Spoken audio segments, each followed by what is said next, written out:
বন্ধুরা অজান্তে সবারই হঠাৎ করে চেঞ্জ হয়ে গেল ডায়াল প্যাডের সিস্টেম। এটা নিয়ে অনেকেই চিন্তায় পড়ে গেছেন, ভাবছেন কোনো প্রকার ভাইরাস অ্যাটাক করলো কিনা অথবা ফোনটাকে কেউ হ্যাক করে ফেললো কিনা। এটা নিয়ে অনেকেই খুব দুশ্চিন্তায় আছেন।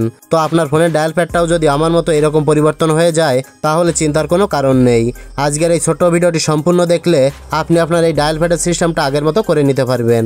এই সিস্টেমটা মূলত গুগলের যে ডিফল্ট ফোন অ্যাপ্লিকেশনটা রয়েছে সেটা অটোমেটিকই তারা আপডেট করে দিয়েছে, যার কারণে সবার ফোনে ডায়াল প্যাডটা এরকম দেখাচ্ছে। তো এই সিস্টেমটা আমার কাছে অনেক ভালো লেগেছে।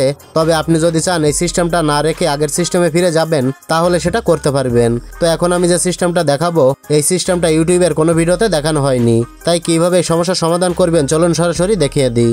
ওকে, তো ডায়াল প্যাডের সিস্টেমটা আগের মতো করার জন্য আপনি আপনার ফোনের ফোন অ্যাপ্লিকেশনটার উপর বা ডায়াল প্যাড অ্যাপ্লিকেশনের উপর প্রেস করে চেপে ধরবেন।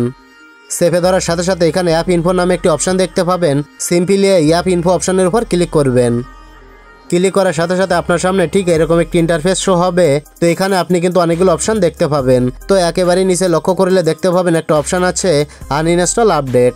এই আনইনস্টল আপডেট অপশনের উপর ক্লিক করবেন। তো আমি আনইনস্টল আপডেটের উপর ক্লিক করে দিলাম, তারপর এখান থেকে ওকে করে দিলাম। তো শুধুমাত্র এই কাজটা করলে আপনার সমস্যার সমাধান কিন্তু হয়ে যাবে। তো আনইনস্টল আপডেট অপশনটা যদি আপনার ফোনে না থাকে তাহলে কি করবেন, আপনি সরাসরি চলে যাবেন প্লে স্টোরে। প্লে স্টোরে আসার পর সার্চ বারে ক্লিক করে লিখবেন ফোন লিখে সার্চ করে দেবেন। সার্চ করার সাথে সাথে এখানে দেখতে পাবেন ফোন বাই গুগল, অথবা আপনার যে ফোন ডায়ালার অ্যাপ্লিকেশনটা আছে এখান থেকে সেটার উপরে ক্লিক করবেন। ক্লিক করার পর এখান থেকে যদি আপনি আনইনস্টলে ক্লিক করে দেন তাহলে কিন্তু আপনার ডায়াল প্যাডের সিস্টেমটা আগের মতো হয়ে যাবে। তো আমি আমার ডায়াল প্যাডে যে দেখাচ্ছি যে আমার সিস্টেমটা আগের মতো হলো কি না। তো বন্ধুরা দেখতে পাচ্ছেন আমার ডায়াল প্যাডের সিস্টেমটা কিন্তু আগের মতো হয়ে গেছে। আমি কিন্তু আগের মতোই আমার ডায়াল প্যাডটা ব্যবহার করতে পারবো। তো আমার দেখানো এই সিস্টেমটা ফলো করে কাজ করলে আপনি কিন্তু এই সমস্যার সমাধান খুব সহজেই করে নিতে পারবেন। তো এটাই ছিল দেখানোর। ভিডিওটি ভালো লাগলে লাইক কমেন্ট ও শেয়ার করবেন।